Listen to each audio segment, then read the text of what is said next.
well, greetings, everybody. Welcome once again to the Rec Poker Podcast. As always, sponsored by Running Aces Racetrack, Casino, and Hotel, and website AMP. And this is our Chats edition. We get to talk to cool people.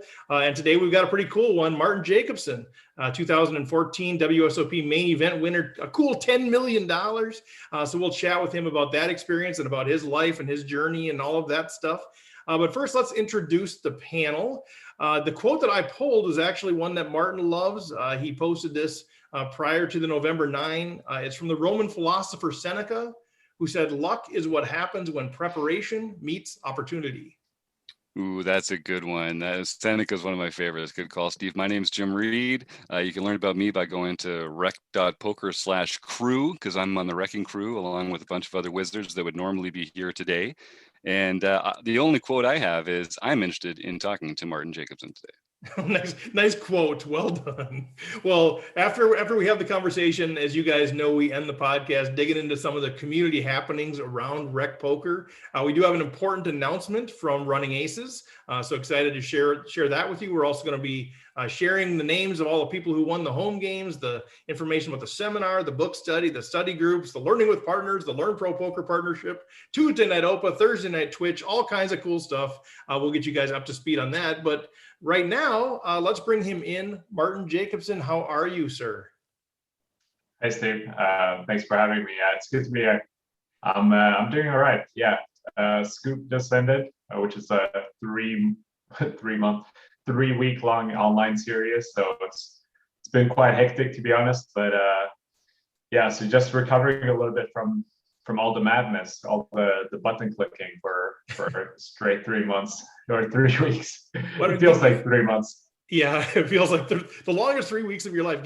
Why don't you give folks a little idea of that? Because I know a number of our folks at Rec Poker dabble in that. They play, a tournament here or there, but we're working full time or that kind of stuff. So it's just dabbling. But what does that look like for you? 3 weeks of this online Scoop series. How many hours are we talking about? How many tables are you playing? Like what's involved there?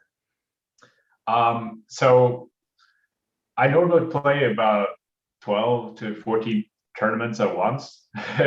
So the way it works is that, so I'll start my grind around 4 o'clock in the afternoon, since I'm in the European time zone, and tournaments are still, even though Black Friday happened, obviously, but tournament schedule is still stuck to the sort of US time zone, Canadian time zone. So obviously, if you live over there, it's great. Yeah, you can start at 9 in the morning, or depending if you're at the East or Pacific. But here in Europe, it's a little bit trickier, but it has gone better since Black Friday. I used to start my sessions at around 8 o'clock at night, and they used to go on to like 4 or 5 in the morning. Now it's a little bit better. I start at 4, and I'm usually done by 1 or 2 a.m. And then I have like my cool down routine. I try to wind down, from playing, and it's not just go straight to bed.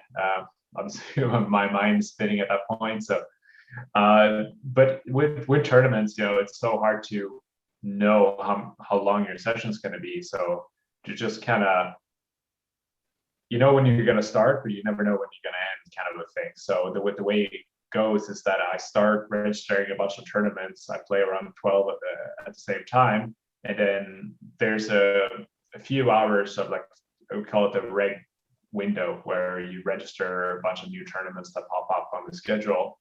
And then around 10 o'clock, it's sort of like there's a few turbo tournaments that you can fill up if you have some screen space at that point.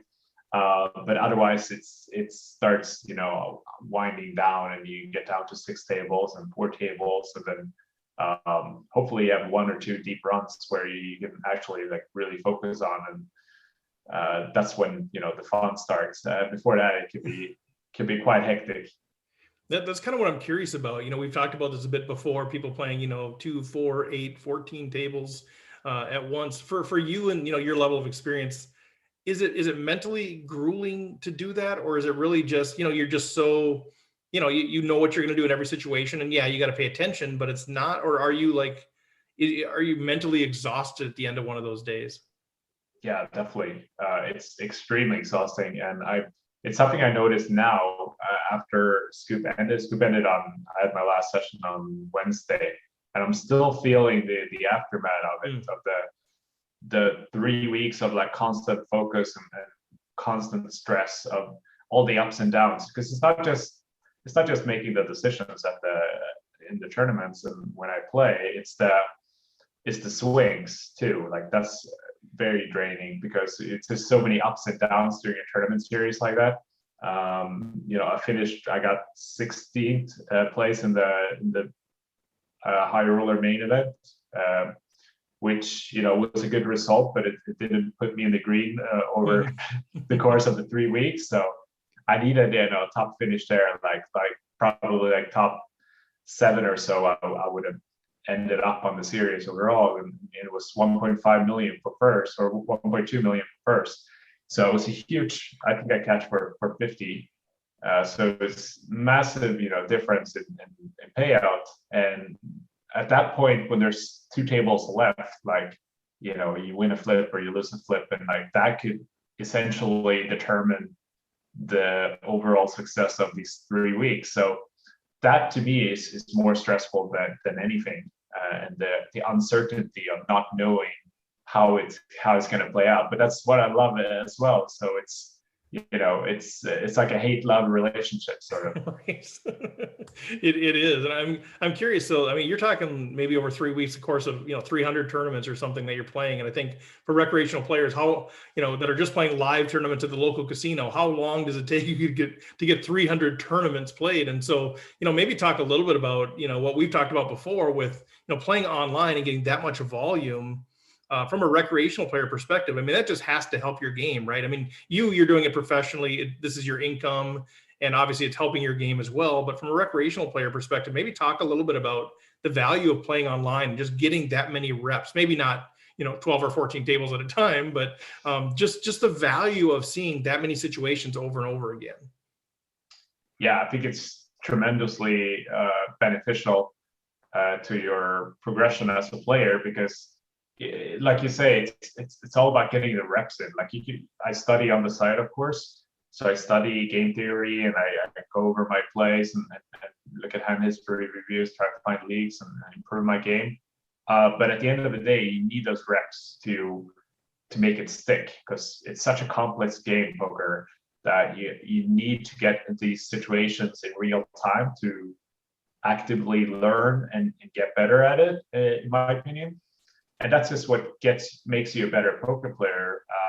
Getting in these spots, and like the more experience you have, the better you'll be, if you're actively thinking about your decisions and striving to get better at all times. There's different mindsets. Some players are striving to be the best poker player they can be, and others are just happy playing a tournament, and they are not really considering their decisions that much. So it all depends, what your goal is. But for me, like, I love that competitive side of things, and always being quite harsh on myself. But that's also what drains me mentally, because I'm quite harsh on myself. So if I feel like I haven't played optimally or made a big mistake, like it could take a few days to get over it. Yeah, so actually I had a question about that. You talked about sort of hand histories being a way that you look for leaks. When, for us, we've got a lot of low-hanging fruit as recreational players. We can find ways to improve every time we shine the light somewhere. But hand histories seem like a great way for everybody. What other kind of ways do you use to study or to look for ways to improve? And what kind of stuff can more recreational level players use, or what good techniques for that? So like nowadays, when you reach my level, at least, like I use a lot of solver work. So I like to see what the computer would do in a different scenario. But obviously there's flaws in that as well, because the players we play against aren't computers. So I can't solely adopt a computerized strategy when I'm playing against a human that's not going to play optimally. So, but I still think it's a good base and a good guideline of what the right decision might be. And you can also lock the decisions that the computer would make for what you think that your opponent would make in real time. That's quite time consuming and it takes a lot of time. So it might not be the most efficient way of learning. But another thing, if I'm not doing that and I just want to brush up. Like I like to watch replays of final tables, for example, like both live and online, and just follow the action and see what my peers are doing, and then try to get inside their heads and try to think, what would I do in this spot, and like what are they doing, and like how's their approach compared to mine, and then sort of like evolve from there. And that's kind of how I started. Like thinking back early days in my poker career, I started watching poker on TV, and by then, there was very limited amount of resources and softwares available to improve. So what I did, I just watched the replays of these final tables, and then I was trying to figure out what they were doing and why they were doing certain things, and listening to the commentators, and just kind of felt involved in the game. And I still like to do that even today. Yeah, we do a lot of like hand history reviews and final table reviews here at Rec Poker. And I think what makes it such a great learning tool is that everyone's looking at the same situation, and then they're talking about, these are the factors that I'm thinking about. These are the things that I might do differently, or this is what I think this person's trying to do. And having that specific scenario to really be able to drill down into and change a few variables at a time seems to be a way that no matter what level you're on, it's a way that you can access the game and think about it strategically. Yeah, exactly. Like poker, we need to remember, poker is a game of incomplete information, right? That's why it's not as black and white and ask the computer, oh, what should I do here? Like it depends who you're playing against. So it's all, for me, poker is all about perspective. So you want as much perspective of other players and inputs that you can get, so you can broaden your own arsenal and your own way of thinking about the game. So that's also why it's so important to have a strong group of community that you can discuss poker with, so you can hear their thoughts and their analysis of hands, so you can learn from them. And because otherwise, if you're trying to do everything on your own, like you're sort of limited to how much you can grow. One of the things I want to talk to you about too a little bit is, there's this whole moneymaker effect, and I actually think that that Rec Poker is a result of the Jacobson effect. And so I'll explain myself a little bit. So I started playing poker late in life, like 2010 or so. I started playing with my kids, right? Like me and two of my buddies had 10 teenage kids. We started playing poker because we trying to figure out a way to connect with our kids. So we did that. And for a few years, and I'd watch a little bit on TV. And then I watched the World Series main event in 2014. And what really struck me with you is, people say, one of the greatest final tables ever played. I didn't know enough about poker to know that or whatever, but I loved how you're just presented yourself, and just kind of, you felt like it seemed like you were in the zone. You were respectful. All your interviews were just so well done and thoughtful. And it's sort of like, it brought me to this place of going, oh, maybe I can be a thoughtful, good person and play poker. Like it felt like, so many of the people, so many of the people I'd been introduced to or that I'd seen are either kind of blowhards or these huge mega, self-oriented personalities. And watching you was like, man, this seems different. This seems like somebody that I could jive with or model, sort of my game after anyway, whatever. But then it was the next year I started the Rec Poker podcast, just to think, man, is there a way that I could talk to people like this that are more level-headed about the game and about life and all those things? And so I consider that the Jacobson effect, starting Rec Poker. But one of the things that I didn't know at the time, but in preparing for this interview, I realized, and I probably should have known this, but back then, for those of you who don't know, that the November 9 was months later. And so you got to the final table, you knew who you were going to be up against, and then there was the November 9 where you all came back and finished. And I found out recently just how much you prepared for that. And maybe talk a little bit about your preparation and how you had different people, from my understanding, sort of playing the roles of the players, your opponents. Talk about, and I know normally in a tournament, you're not going to have like that kind of preparation, but talk about how you did that and how that actually helped you prepare for the November 9, sort of having people role playing different people.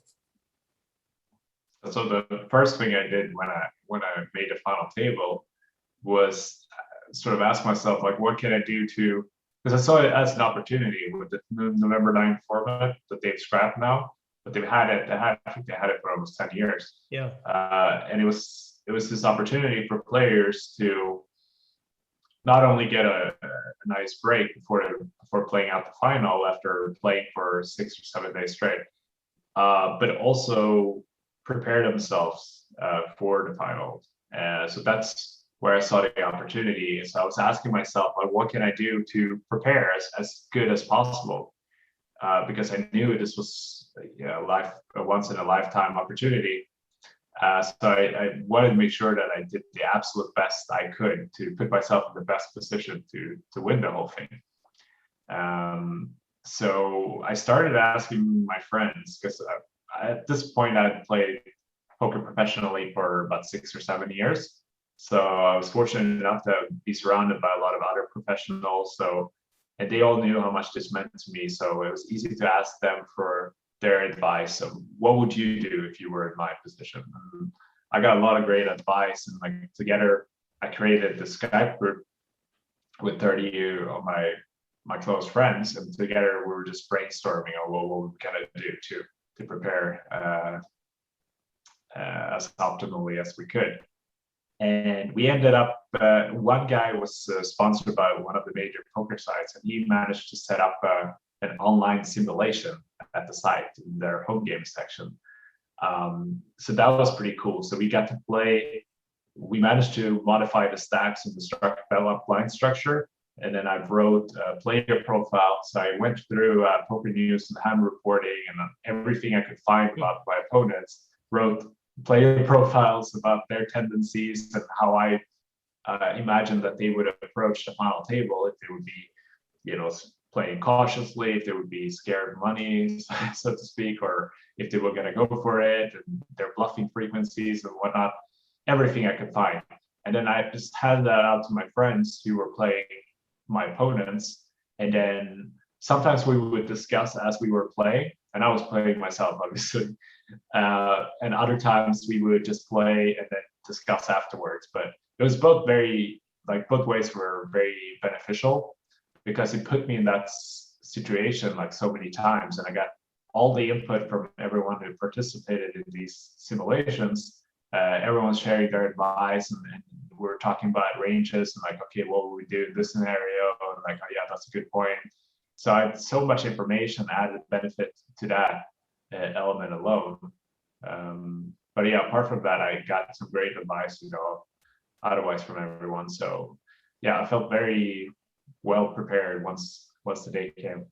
I just love it so much. We're huge proponents of community. Like we consider ourselves a vibrant and encouraging poker learning community. Like we're learning poker, but it's about community, really, building relationships and having that. And the fact that you were able to build the relationships and then leverage those relationships.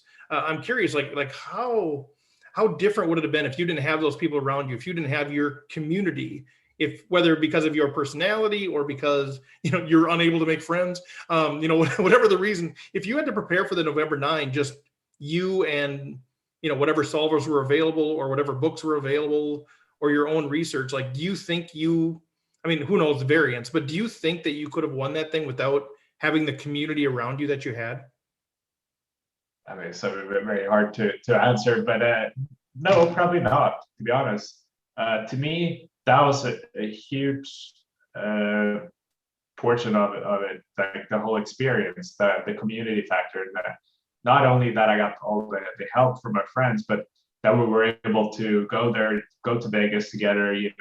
They were with me the whole time. They were on the rail. They were giving me advice as we were playing and supporting me the whole way. And then afterwards, we could celebrate together as a team. So like we managed to take an individual sport or game or whatever you want to call it and turn it into like a team event almost. So it was, and I mean, everyone did that, my opponents had their rail too, but they were not nearly as prepared. And a lot of their friends were maybe not, as accomplished as my friends. So they weren't able to get as good feedback and advice as I was. So I was getting, high elite coaching along the way. I love it. That was definitely beneficial. I love it. I know you're probably sick of talking about the main event, but thanks for jumping into our world. Because never get sick of it, man. Okay, well, I know I would be like, I don't care, talk to me all the time. But I'm sure it gets a little bit old, after all these years. But thanks for jumping in. But I mean, the reality is, that you had success there, but obviously you've got 39 World Series cashes, another $2 million beyond the 10. I mean, you've had a lot of success there, all the online stuff, all the other tours. I'm kind of curious with all the stuff that you've played, and, I mean, you're from Sweden, now you're in London, I believe is where you are. You've played all these different tours all over the world. Like, what's your favorite stop, or what's your favorite, if there's only one tour going on this year that you could go to? I mean, obviously we've had the most bizarre 14 months that I can remember, but, what would you choose? Like, what do you really love going, playing or going to, or what's sort of that sweet spot for you?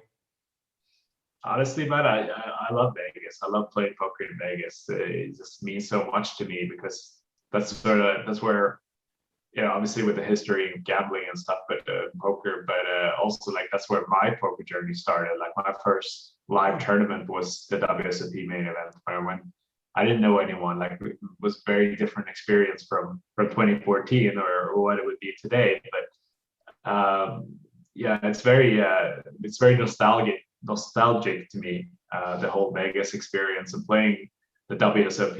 There's nothing bigger really. Like there's very nice tournaments in Europe, in Barcelona and in Monaco. Like I've been many times, but nothing really compares or beats Vegas, in my opinion.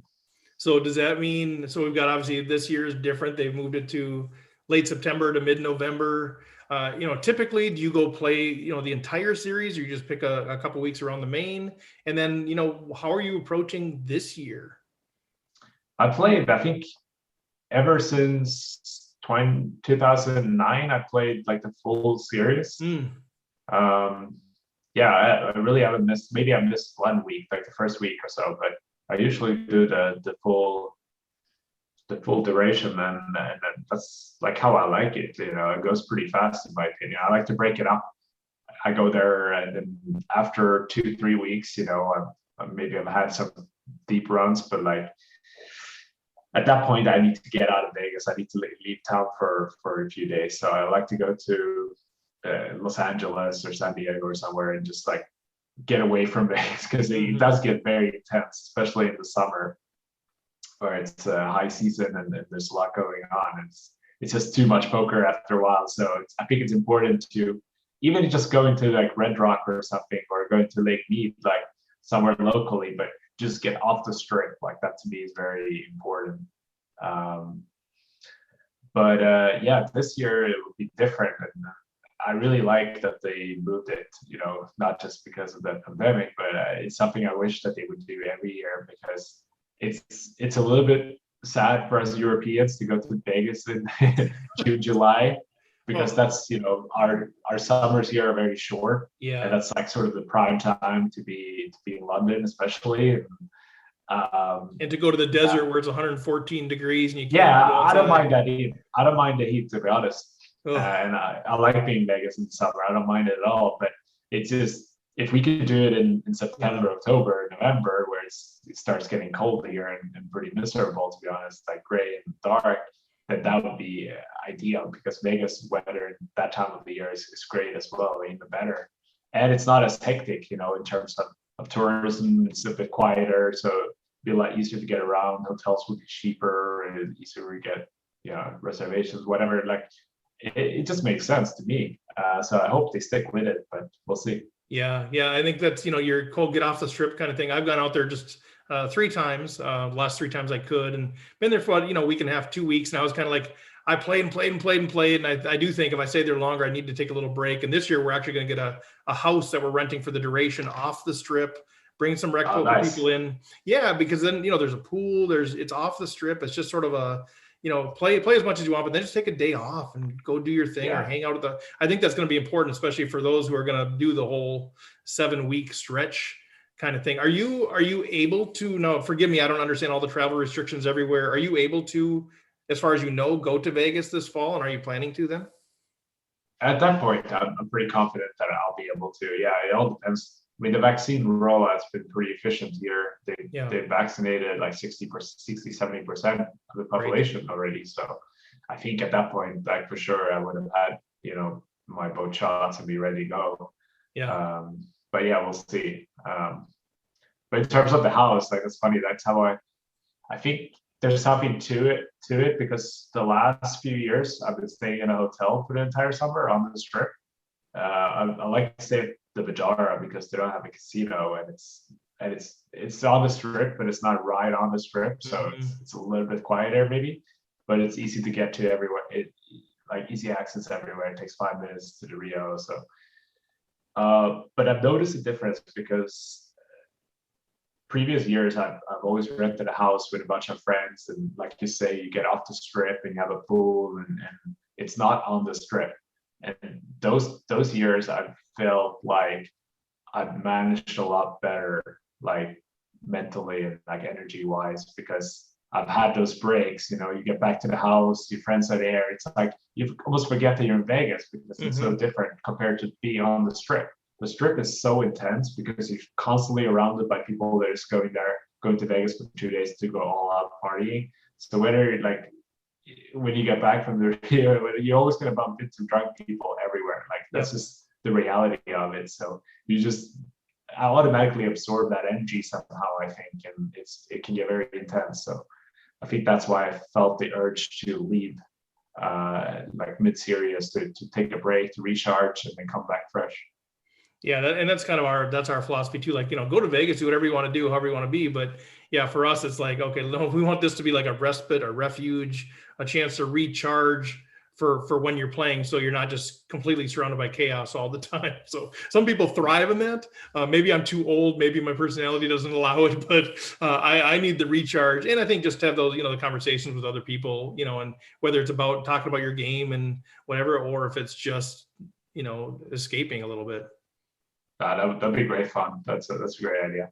Yeah, well, we'll see. Maybe we can connect with you out there or something. Get a little meet and greet or something out there if you're ever free on a break or something. But I won't put you on the spot now. We'll talk about that offline if it works out. Last thing we want to do is just distract players. But I'm kind of curious. I know, man, I could talk to you for hours. I just love how you think and how you approach life in the game. But you were involved. We did a free JAT and training course, and you were involved, I believe, in 3 of those sessions.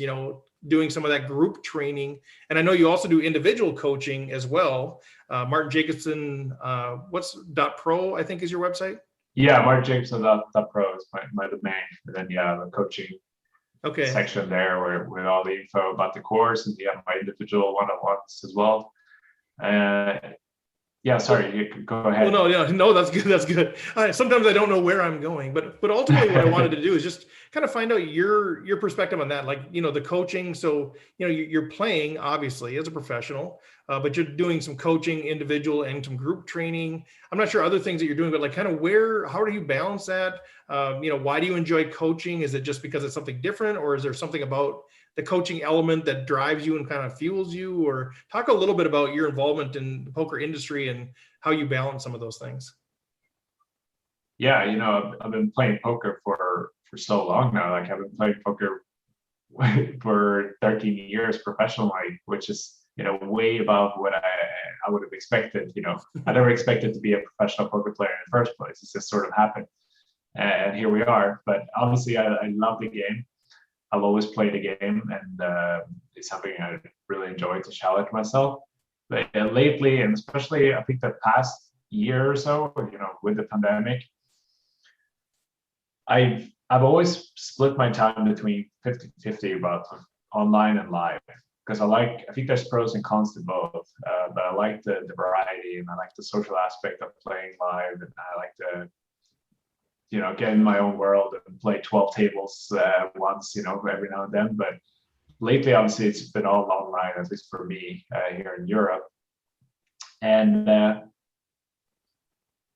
I was sort of looking for, how I could branch out. How can I use what I've learned in poker and apply it to something else, like doing something different, something that gives me maybe a little bit more meaning.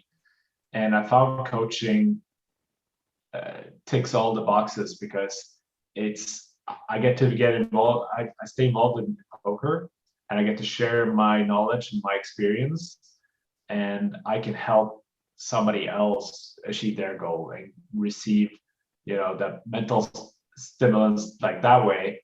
Because to me, that's very exciting to help someone achieve their goals and to like sort of be a part of that. That's something that really fuels me and motivates me. So that's what I love about coaching that it gives me the ability to do that. Do you have other things that you're involved in too? I mean, that's phenomenal. I mean, obviously that's great. And I know talking to other, poker players who have gone into coaching, it also provides a fixed income piece. And I don't know if that's part of it for you, but I know for them, they're saying, well, it's just nice to know I've got some fixed cash flow coming in with the variability, especially of tournament play and that sort of thing. Do you do anything else? Like, are you writing anything? Are you getting, whether it's articles or book writing or anything other in the industry, or is it pretty much, I'm playing and I'm coaching, and then I'm just trying to sort of enjoy life, the rest of it? Well, I started writing a book about 2 years ago now. Me too. Well, so. year and a half not ago, poker, but writing a book is harder than people think. It's very hard, yes. And something the first few pages went pretty smooth, but like the outlining of it, but then actually getting to it and putting pen to paper, it's very hard, at least to get the volume and the quality. Mm-hmm. I'm very much a perfectionist as well, so I I edit as I write, and it's just not working. Like everything, I've studied a lot of writing and like how to write effectively, and everyone always says that you should just the first draft is gonna suck. It's just how it is. So the shitty first draft. Sorry, pardon my language, but I know there's a writer that always says just that's the first term. draft. Shitty first draft. Yeah. So don't worry about it. Just like get it out, like few hundred pages, and then start editing. And then you edit and edit and edit and edit. But it's just so hard for me. It's hard to do. I'm the same way. Yeah. Yeah. But I have the outline, I have the chapters, and everything's ready to go. So like, I don't want to push myself either. I don't want to make it a chore either, because it's not something I have to do. It's something I would want to do, or at least I think I want to do it. But then there's other ways to structure it as well. Like maybe I'll start a podcast, or a YouTube channel. Like that's something I've explored as well. And I think that would be a good way for me to expand my coaching project, where I can share a lot of knowledge, reach a much bigger audience through YouTube. So that's something I'm exploring as well. So I have a few different projects, and then over the last few years I've been investing in some companies as well. Entrepreneurship and business is something I'm very passionate and interested in as well. So those are kind of I love it. Man after my own heart. I'm a business coach on the side. That's my real job. So I love hearing that. I love hearing that there's people like you that are investing in small businesses or entrepreneurs or startups, because I think those folks really can change the world in some pretty cool ways, creating jobs and all of those sorts of things. So I am curious about your cooking. However, I know you originally wasn't at least, reportedly, who knows if this is true or not, but you were maybe thinking about becoming a chef prior to your poker career. So is that still part of your story? Are you still pretty active in the kitchen, or what's going on there? Yeah, for sure. I mean, I was a chef. I went to culinary school. Yeah. I worked for 2 years, and then I did 1 year in the Swedish military service as a chef on a battleship. That was a good experience too, because I was sort of like the head chef there. So it was like I had my own little kitchen and full reign of what I wanted to order, and I could design the menus and cook everything myself, or with my one other partner. And that was the plan. I had high ambitions as a chef. I wanted to move to Barcelona actually, and I got a job offer in Barcelona to work at a 3-star Michelin restaurant there. And I'd been, at this point, I'm 21 years old. I just got back from Vegas from my disaster of a poker trip where I won the package to WSOP Maine and I busted in the third hand. But anyway, that's a different story. Anyway, after that point, I tasted the traveling and then the maybe potential of like leaving Sweden for a few years and just like widen my horizon and see what's out there. So when I got the job offer, I jumped on it, and I was gonna move there and work, and then So I quit my job in Stockholm, the restaurant in Stockholm at the time. And then during this period, I just couldn't get a hold of my contact, the woman who set this job offer up for me. To this day, I haven't heard from her. I don't know what happened. But anyway, so it was during this period, though, that I started playing more poker. Because now I was sort of in between two jobs. I knew I was going to be a chef. Like that was a given. But I wasn't stressing too much about finding a new job, because as a chef, like especially a young chef, when you know a few people in the industry, you can always get a job. Like that was never, and I was living at home at the time. My expenses weren't that high, if any. So I luckily had the pretty good opportunity to at least try playing some more poker, because I had the time and I didn't have a lot of expenses. So that's sort of how it went. So I started playing more poker, and I think I got second in the Sunday Million like pretty soon after. That'll do it. Yeah, and then I started playing qualifiers to big live events and qualified for EPT Budapest and managed to get third place there. That was it pretty much. And this is all, mind you, this is all in like 4 months. So I won the WSOP package in May, went to Vegas in June, July, got second in Sunday Million in August, and then in October I qualified for EPT Budapest and got third there for like 250,000 euros or whatever it was. And then at that point I had enough of a bankroll to just continue, giving it a shot. And then I knew at the back of my mind, I always knew that I wasn't stressing about if it was going to work out or not. I was just kind of like going with the flow and see, like, because poker back then was so new, like not just to me, but like to most people, like everyone was kind of new to the game. So no one really knew what was going on or how long this was going to last for. This was just a few years after Moneymaker. So in Europe, especially, like poker was booming, a few years after that. So it was a good opportunity. And then I knew at the back of my mind that like if poker didn't work out, I could always go back to cooking and get a job again and pick that up. So I love it. And so are you still do you cook your own food? Are you pretty active? Do you enjoy cooking still? Yeah.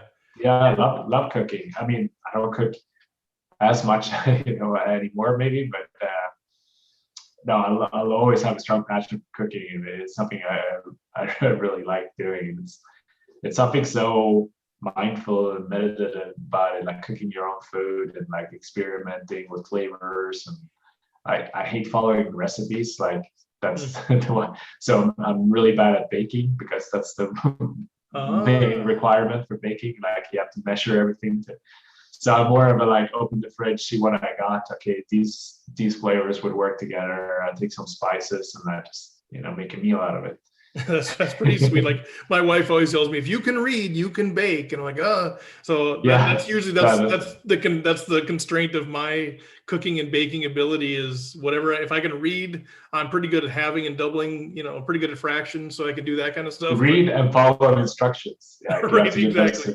Yeah. One at a time. Yeah, exactly. Well, I know we're almost at time. We're probably past time. So I appreciate your time on here. I'm curious, and Jim, if you have a strategy question, feel free to jump in. I know I'm just a kid in the candy store at this point, but I am kind of curious, like, what would you say to recreational players? And I know you've talked to people around the world at different stages. So, as we came on here, we're saying, most of our folks are the folks that are working full-time or not, at least part-time, and poker, they love poker, they love playing the game, they want to get better, but they're never going to be able to put in 300 tournaments in a 3-week period of time and then grow from there. They're probably, a lot of us aren't ever going to be playing around the world kind of thing, but we love the game, but we do really want to get better. What sort of advice would you have, whether it's it's a paradigm or whether it's a strategy approach, or how do we get better, but how do we stay in love with the game? My best advice, and this is actually something that some very high level poker playing friends of mine are following as well, is that if you have a love for the game and you're interested in learning and getting better, watch high level poker content and try to think and see what they do, and then just copy that. Just do whatever they do, and see how it goes, and then you'll get in a lot of spots, and then you'll see like, oh, this actually works. I don't know why I'm doing this, but this actually works. And then try to figure out why am I doing this? Why is this player doing this here in this type of spot?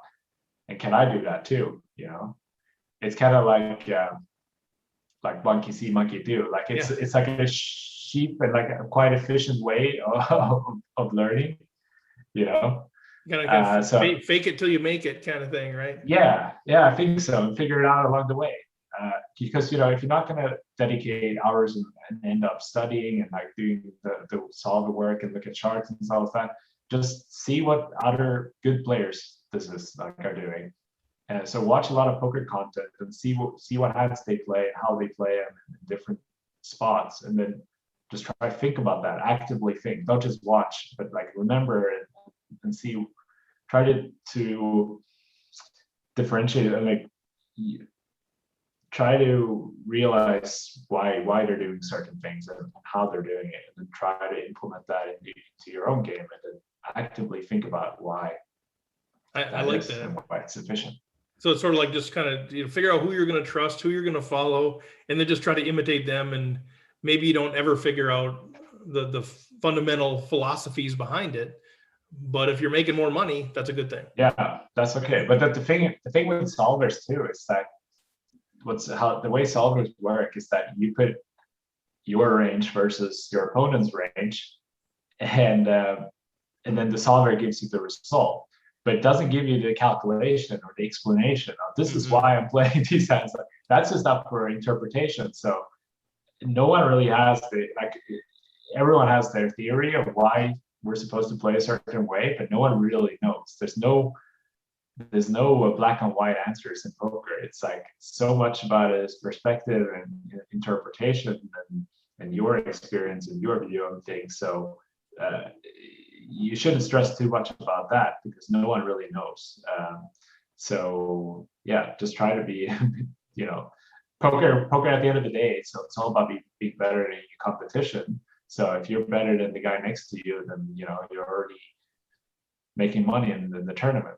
So well, that's the thing about GTO. You already kind of touched on it. You have to assume everybody's playing optimally, and nobody can play optimally. And Nash equilibriums, there's a million assumptions that go into that, and so but it's a good foundation. And so at the end of the day, figure out who you want to kind of model your game off of. Try some things that they're doing, see if it works, and implement the things that do and what you're comfortable with. So we'll wrap up there. I mean, I could ask you a million more questions, but what's coming up, either, things that you have coming up, either that you want to share about coaching or whatever, or just events that you have coming up that you're excited about? What's kind of the very next chapter in the life of Martin Jacobson?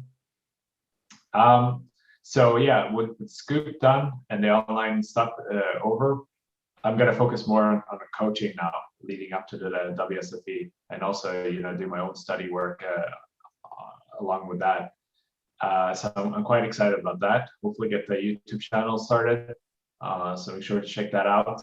Do another course with Farid. We're going to modify the course, make it more interactive. Some next level stuff there. So that would be very interesting and exciting.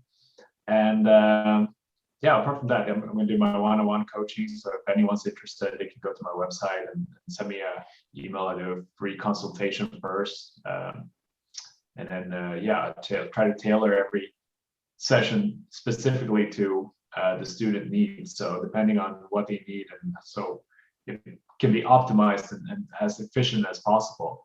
So not wasting anyone's time. That's about it, really. And then I'm just looking forward to the WSOP, and hopefully get to enjoy the summer here in London. Yeah, for sure. Well, if you guys, man, reach out to Martin. Martin, if there's anything that you end up, doing or releasing, whether it's a YouTube channel or whatever, and you want us to let our folks know about it, just say the word.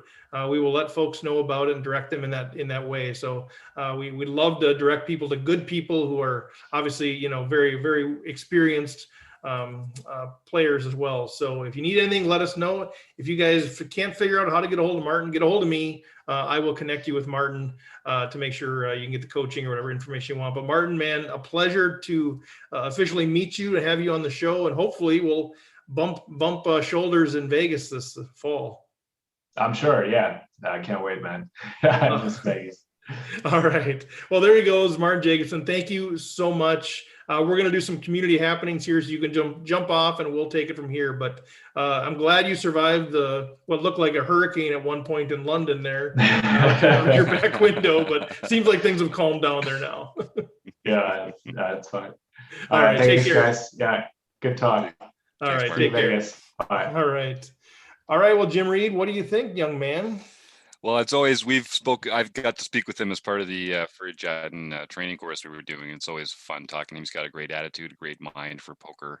The one thing that jumped out at me at that was, as you know, we're starting our new seminar format in June that Chris Jones is putting together.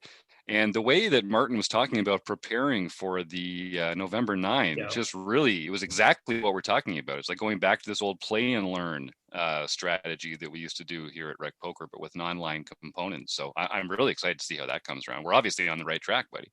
Yeah, I mean, that's what, I love that idea. We've done a few things. Chris is going to take it to the next level, but yeah, this idea of create different simulations, have different people playing different parts. Like, you don't know who they are, but they're going to be playing aggressive or whatever. And forcing people to adjust to that sort of thing. I love it. Yeah. And I was reading more about how he prepared and how he had all these people and who he feared the most, Jared Von Hof, and I just love, that, and I'm sure he was probably more prepared than anybody else. And who knows? Variance obviously plays, he could have got cooler the first hand, but I'm sure that preparation helped him. And like that quote that we had in the front end, luck kind of is where preparation meets opportunity. And I think he's somebody who's taken advantage of that. Yeah, couldn't have put it better. And that is one of those things where it's like, when the opportunity comes, you want to be prepared. And It's like what I tell all the people that I work with all the time. You don't have to solve poker, but you don't want to be thinking about a problem for the first time while you're at the poker table. Do that thinking in advance and prepare yourself. It's so good. Prior preparation prevents failure, whatever. There are different sayings, but it's one of the reasons. Somsky's putting together this heads up tournament. Where we're going to have people heads up, because you don't want to be at the final table of an MSPT, get there. And, you don't want to be, second place in an MSPT or wherever is great. Right. But the biggest pay jump is second to first. And you don't want to get to that point, and the only thing you've ever done is maybe played once or twice in a $30 tournament. But even then you usually don't, because people chop. And so, you want to be prepared. And so that's why we're trying to prepare us and everybody else. So when you're heads up, it's not like, oh man, I'm completely lost here. I've never done this. I don't even know where the button is. Am I in the small blind or the big blind?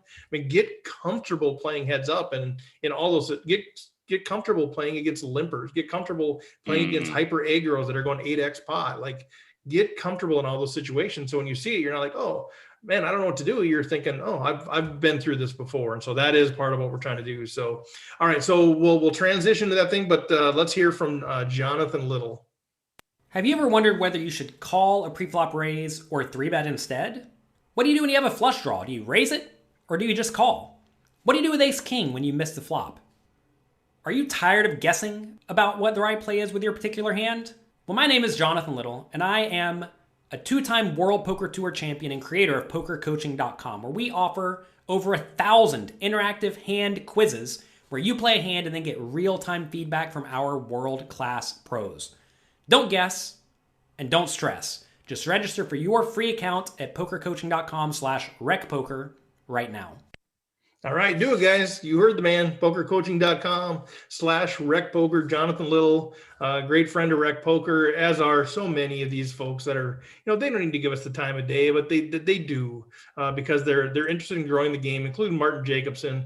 That was an absolute delight. And like you said, we met him briefly before, but to have him on, have him share some of those thoughts, that was fantastic. So let's talk more about what's going on in Rec Poker Nation. The first thing I do want to bring up, and I teased this at the beginning, if I can find it here, is the fact that we've got, I don't even know where it is. It doesn't matter. I know the stuff. So I talked to Running Aces. They are our official sponsor.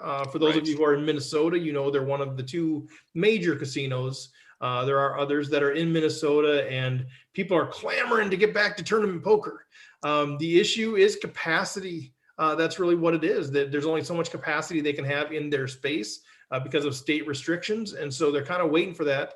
People say, yeah, but Canterbury's having tournaments. Yeah, Canterbury has 3 different levels. They have 6 different zones that they call them. So they are able to sort of segment those things off. Aces doesn't have that luxury at this point. But there's things in the works. We're working on some things. But the other piece is once they get capacity, they need more dealers to be able to deal these big tournaments that we want to be able to have there. They just built the hotel. Of course, it opened right before COVID. So big plans to bring people in, have these big tournaments, but they need dealers. So if you are somebody who's out there going, I'm pretty detail oriented, I can pay attention, I'm pretty level headed, and I've always wanted to maybe try to get into the poker industry. This is a great way to get into the industry. They're starting a new dealers class. It starts on May 17th. It's like 6 hours a day for a few weeks.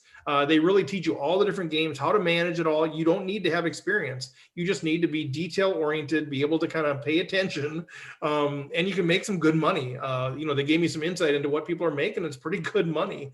So you could do that as a poker dealer. May 17th it starts. Go to the Running Aces website, runaces.com. Let me know. We can get you connected there, but they need more dealers. And I know a fair amount of the folks that have dealt at Running Aces and are dealing at Running Aces go out to the World Series and they end up dealing to Daniel Negreanu and all these superstars. And I know a couple of folks have even dealt final tables. And so it's a great way to get into the industry. And then you meet all these people. And whether you want to stay a dealer or do something else, now you're known. Now you're a known commodity.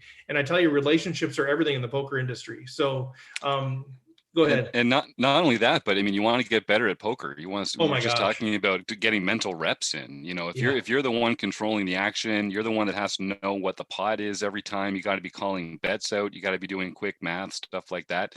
And also, it's a great opportunity to hand range opponents. Like while you're there, you're sitting there, you're looking at every hand, you're seeing the action, you're putting people in boxes. So, not only is it a great way into the poker industry, but it's a great way to get better at poker, to learn more about poker. So I encourage everyone to go and give it a try. Dealing poker is a great way to make that's a great point. And I know people learn a lot by dealing. And I know I've played against dealers and they're like, I figured you were probably weak here. What I'm like, what are you talking about? And they're like, I've got like 6,000 hands on you. Like I've watched you play 6,000 hands. I know what you're probably doing here. And it's super fun. So yeah, that's a great point. It's a great way to learn the game and learn all these other games too, because you're kind of forced to.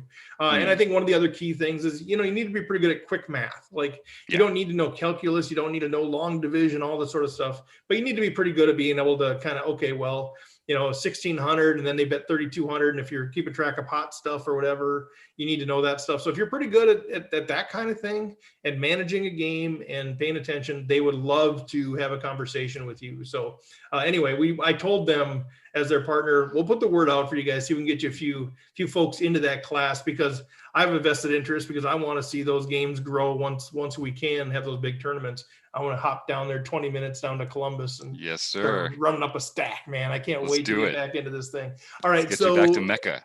It's the Mecca. That's what I tell Tracy every time I drive by. There's the Mecca. She loves it. But I haven't been there since Rec Poker Day, February 29th of 2020. Come on. But now I'm fully vaccinated as of 2 days from now. I'm going to go play somewhere, and I don't know what it's going to look like. But I'm itching, baby. Steve can't wait to go put in that hero call against somebody on the river. Bring it up. Totally punt off my stack, hero calling. But it might be a home game. That might be the first thing I want to do, just from a sentimental perspective. Like get 8 other folks that are fully vaccinated, come to my house and just have like a vaccination celebration tournament, and maybe watch Monty Python or something. That does sound fun. Right? All right. So nice. Good for you. Enjoy that. Yeah, well, we'll see when it happens. I'm sure my schedule will just open up soon. You got some free time coming up, don't you, Steve? All the free time I have, yeah. Well, let's shift into the other stuff. So Running Aces dealers class, but home game winners, we do not have the great John Somsky with us today. So you're going to have to interrupt me. Don't worry. Don't worry.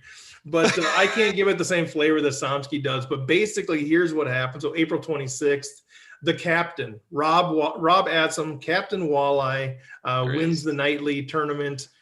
Tuesday night, Rick Day. My man, Razy Daisy himself. Wake Forest, North Carolina. One of our silver pin winners. He took down the tournament on Tuesday. Wednesday night, It says private name. I know who it is. Great dude. But he goes by the name Swedish Fishy 77. Oh, this person has the profile pic of Hatchet, the young children's book, I think. It's a very good. Right? Sorry. Now you've been interrupted. Now you've been interrupted, Somsky Styles. His initials are LL. Great dude, but I believe that is his first nightly win. Trey 371, Thomas Penna. Nice job. I believe that was Thursday night, April 29th. Takes down the nightly tournament there. Friday night, Howitzer 2007, private name, takes down the tournament there. Hey, if you guys know too, if you're listening to this going, man, I wish my name was said. My name wasn't said. What we do is everybody that's playing in the tournament, you've got a profile at rec.poker, because if you don't, you can't play. So we know you have a profile and your name is out there in your profile, but we do not say your name unless you've indicated that it can be made publicly available. So that's perfectly fine. We're fine saying private, but if you're going, crap, they didn't say my name, why not? Because your name is listed as private. So flip that switch, make it public. Go win another tournament. There you go. What's that? And then just go win another tournament, baby. And then go win another tournament. I might even do a retroactive shout out for you if you give me a shout, give me a notification. Saturdays we play 4 tournaments. All right. We've got the international events at 8 a.m. and 2 p.m. Central. And Magra takes one down, a small field, but Doug Drabeck again takes down one of the internationals, and Denise Aces, Denise Allen, takes down the other international event. And then Saturday night, we do our regular home game, and we also do our mixed game practice. So the regular home game, Fred Justice goes by Foundry 37, takes down that one. And man, I'm seeing a lot of these first-time winners, so that's fantastic to see. We keep expanding the field. Way to go, Fred. And the great Mark Bloomberg takes down the mixed event practice, and I believe that is Limit Hold'em. So I believe that is the one that we are gearing up for. If you don't know, every Saturday night we do a mixed game practice, and the game that we play is the monthly mixed game that's coming up next. So the first Wednesday of every month, we do our monthly No Limit Hold'em series. That's our big one for Player of the Year. The second Wednesday of every month, that's our mixed game monthly. It goes for Player of the Year points as well. It's the only night in the entire month we don't play Hold'em. So I know I do get a lot of messages from people, man, where's the Hold'em? There's one night a month we don't play any Hold'em. It's the second Wednesday. It's only mixed game. There's no additional Hold'em tournament. So I'm sorry. We only do like 40 Hold'em tournaments a month. That's the one day, but the one day we don't. So I apologize for that. But anyway, Mark Bloomberg takes down the mixed game practice one. And then Sunday night is our LPP. You win a free month at LPP if you win that sucker. The great Roger Lamp, honestly, one of my favorite people in poker. I've gotten to know him a little bit pre-COVID. Great dude. He goes by Shamu Star 27140. And he took that down, which means, of course, that he won the last longer against his wife. By definition, he won the thing. So that's a good thing. Way to go, Roger. Way to on Sunday night. So that's right. And Roger, because you won on Sunday night, you won the Learn Pro Poker Sunday night tournament, which means that you've won a free month at Learn Pro Poker. So, and if Ryan LaPlante was playing on Sunday, if anyone took him out, because he plays a lot of the Sundays in the Rec Poker home game, you could also win a month at Learn Pro Poker. So Roger, send me an email, jim@rec.poker, and I will send you that Learn Pro Poker prize information. Congratulations, buddy. Yeah, great stuff. So kind of a who's who this week. Rob Adson, Rick Day, private. Thomas Penna, private. Fred Justice, Mark Bloomberg, Doug Grabeck, Denise Allen, Roger Lamp. You all qualified for a bronze Rec Poker pin if you haven't already earned one in the series. So way to go, you guys. Mad props to all of you. So what else should we talk about, Jim? There's a million things going on. Anything kind of front of mind that we need to make sure we're aware of? This is going to come out on a Tuesday, and every Tuesday night we have our online play and hang where premium members get together while they're playing in the home game and just enjoy each other's company over a Zoom call like this. So if people listen to this on the day that it comes out, you've got that lined up. If you're listening to this on Wednesday, we have a few different things that happen on Wednesdays, but the Wednesday right after this episode is the focus, where Chris Jones is looking at various hands ways to break hands down using Equilab, Flopzilla, GTO Plus, other tools like that. So Chris does this once a month, and then I host my own little study group to follow up a little later in the month. And this has been a really good course of study for some of our premium members who are trying to figure out what's the best way to use these tools. How can we get the most out of tools like this? So I'm really looking forward to the next step in that one.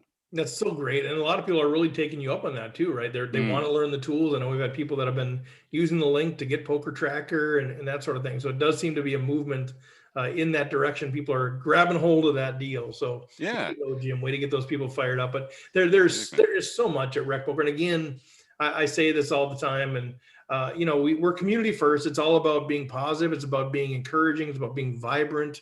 It's about that thing, but man, it's fun to learn the game and to win some stuff in the meantime. So we welcome you to be part of our community. That's free of charge. Just go to rec.poker, become a community member, we call it.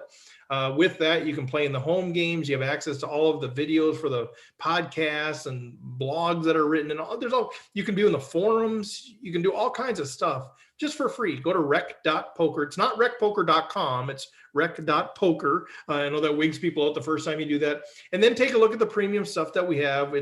I don't know how many hours of stuff we put out, how many events we put out a month. It's insane how much stuff it is, but it's all grounded in community, right? It's learning in the context of community, and it's great stuff. And you can try it. It's $15 a month, full price, or $150 a year. But if you sign up, you get $10 off that first payment if you use the code RECPOKER. So if you want to try it for a month, you sign up, you go to the premium thing, click on it. You're going to have to pay $5. I am sorry. That is the cost of the barrier to entry. It is a $5 bill, but you try it for a month. If you don't like it, get out of there. No strings attached. But that doesn't happen very often. People love the thing. And if you're having trouble figuring out where to go, what to try, just reach out to Jim or I. Just reach out and say, hey, I'm new to the community. Here's how I like to learn. Here's the time that I have. How should I optimize my time? We would love nothing more than to point you in the right direction. So do that as well. Anything else that I know the crew isn't here because we're recording during the day because Martin's over in Europe. Is there anything else that you know of from Rob or Chris or Andrew that you need to share? Just the same great stuff keeps rolling out month after month. These guys, we're in these regular situations where Andrew's putting out a new Learning with Partners video every Saturday. Rob's doing the book study every 2 weeks. Chris does the seminar every month and the focus every month. So, I could tell you what's coming up this month, but it's just more of the same great stuff, Steve. It's just a lot. It's a lot of really good stuff for every learning style that there is. Yeah, that Learning with Partners is great because we don't talk about how great that is. 15 minutes of their premium content. You don't have to pay any of their membership stuff. We have a partnership with them. They give us 15 minutes a month that you get to watch just for free of their premium content. I mean, we're talking like Solve for Why, Red Chip Poker, Learn Pro Poker, PokerCoaching.com. I'm sure I'm missing some. Yeah, LPP. There's a couple other ones in there too, where this is like their premium. This is their real strategy stuff that's only available behind the paywall. They're letting Rec Poker members get a peek behind the curtain. It's great. Yeah. It's part of this community that we're building here, Steve. Phenomenal stuff. All right, so if nothing else, we can wrap it up there. Man, Martin was so much fun. Thank you, Martin Jacobson, for joining us. That was absolutely a delight.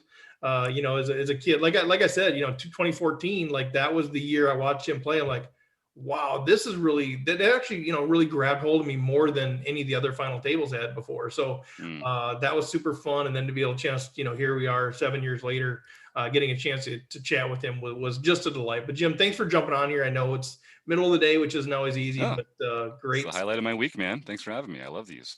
Of course. Well, I think we can wrap it up there. So if you want to cue the music, again, thanks, Martin. Thanks, Jim. Check everything out. Thanks to Running Aces Casino, Racetrack, and Hotel.